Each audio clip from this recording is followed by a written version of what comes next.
does a deaf person talk to someone who doesn't know sign language? It depends on the situation and the people involved.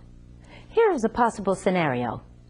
A deaf woman goes into a grocery store and wants to buy something from the bakery. If she finds what she wants, she could just point to it. Labels and signs could help her out by telling her the types of cakes, pastries, and breads, and the price for each. Without labels and signs, she would have to ask. She might write down her question and show it to the salesperson.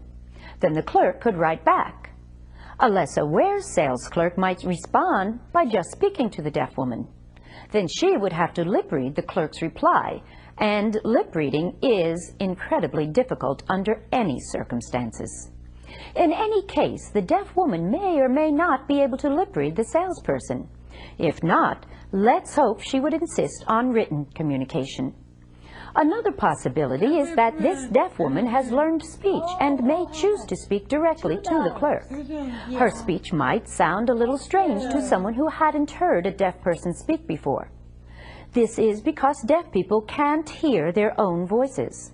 They have to rely on how they make the sounds and how the sounds feel in their mouths while they're making them.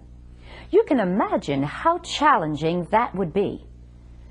Many deaf people do not learn to use speech, or they learn to use speech but made a personal choice not to use it. Why? They see using speech and relying on lip reading for communication as very limiting compared with the ease of communicating with sign language. And of course, there is always the possibility that this sales clerk is able to communicate with the deaf customer through sign language. And that's our cultural moment.